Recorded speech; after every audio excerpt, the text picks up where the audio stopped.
The sky was still a bruised purple when she spotted him, a lone German shepherd, limping across the frost-kissed field, his coat matted with mud and dew. His paw dragged awkwardly, leaving jagged imprints in the soft earth, each one a silent scream she could almost hear. The wind carried the faint metallic tang of blood, and her stomach clenched with a premonition she couldn't name.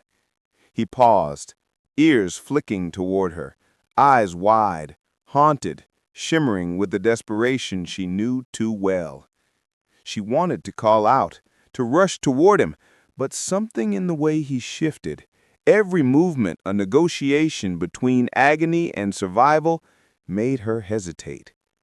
Somewhere deep in the field, a crow cawed sharply, slicing the quiet, and the shepherd's breath came ragged, clouding the chilled morning air. For a moment, the world seemed to still, holding its breath. She could feel the fragility of life vibrating between them.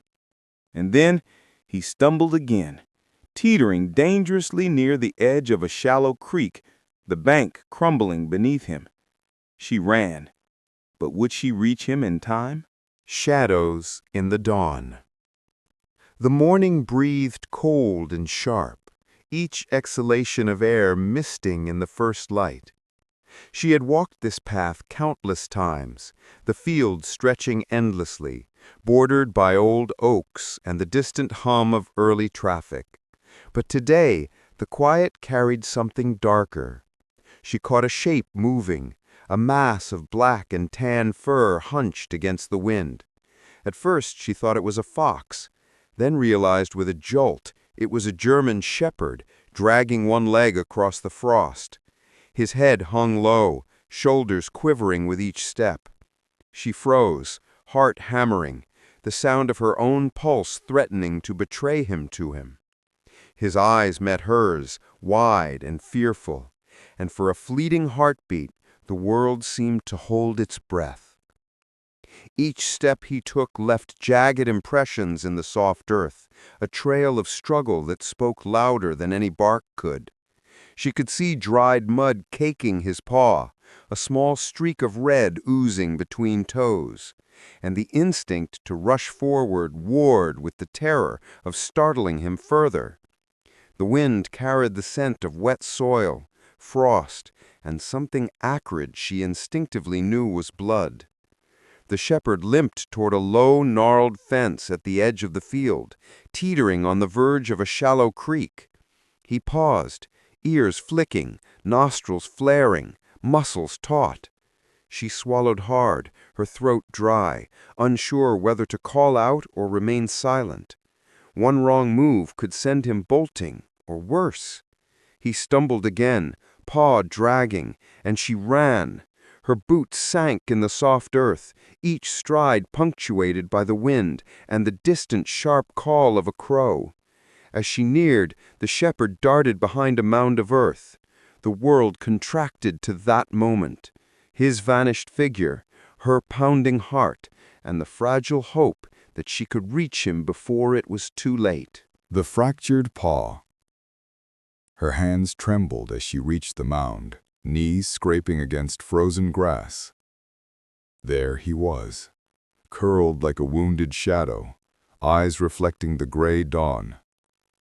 She crouched slowly, murmuring soft words, her voice cracking with fear and desperation.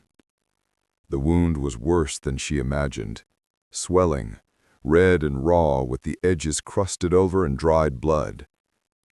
She dialed the local vet, explaining the situation in a hushed, urgent whisper. The vet's voice was calm but insistent, guiding her step by step. How to wrap the paw, how to minimize movement, how to coax him without causing further pain. She extended a trembling hand, offering a piece of bread, then another. The shepherd flinched violently, snapping in instinctive fear.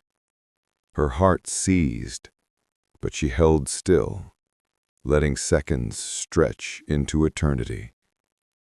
Time became a taut line, the field growing brighter with each moment, the wind biting her cheeks. The dog shifted, ears flattening, and she adjusted, inch by cautious inch, until she could gently touch the swollen paw. His body tensed under her fingers, but he didn't flee.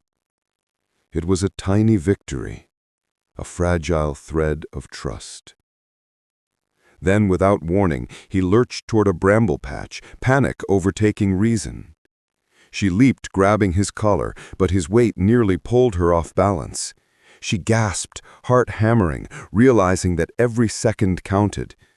And the field was vast, the dangers endless. Narrow escapes.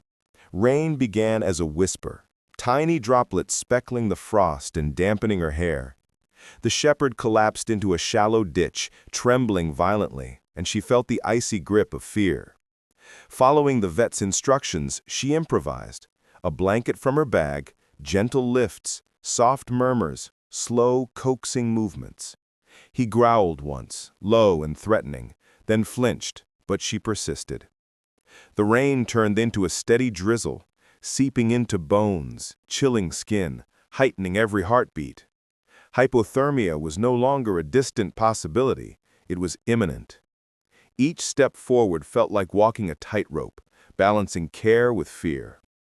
Finally, the shepherd allowed her to wrap him fully, shivering against the makeshift cocoon. She whispered encouragements, her voice trembling more than his body. They moved slowly toward the edge of the field, each footfall a negotiation between pain, trust, and determination.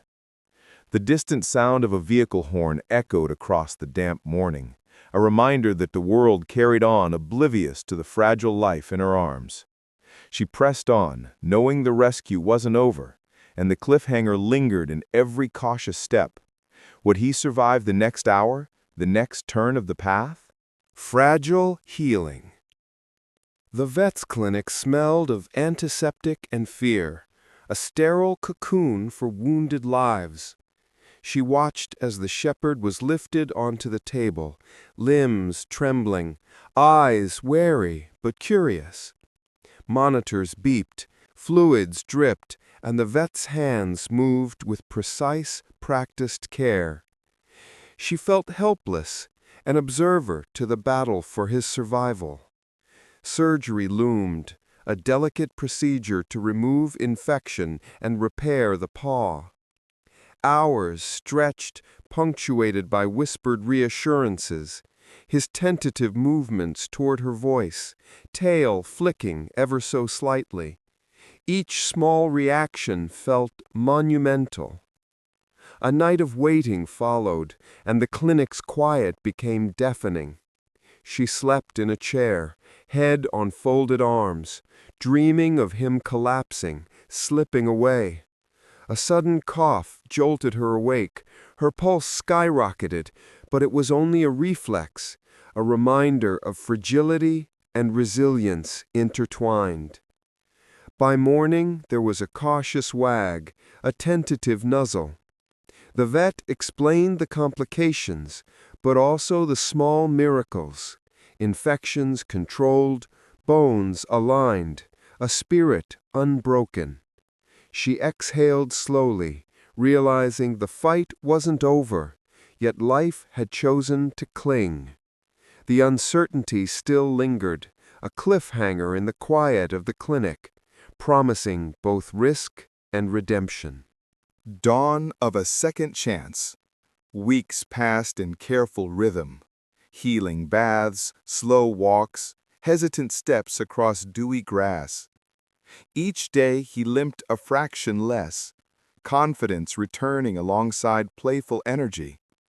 Her own patience was tested, nights haunted by imagined setbacks, mornings greeted with cautious optimism.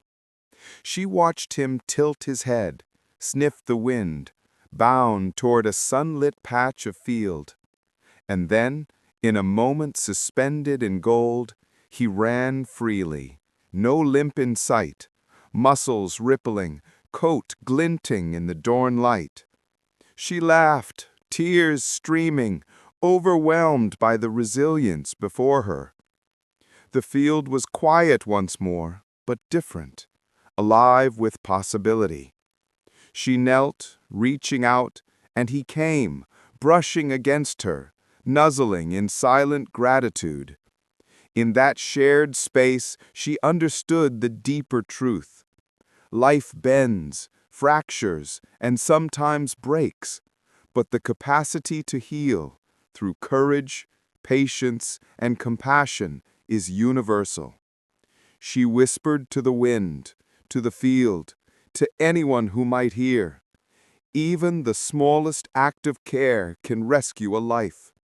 And as the sun rose fully, illuminating the vast expanse, she knew that second chances were never just for the lucky. They were for those who dared to reach out and hold on.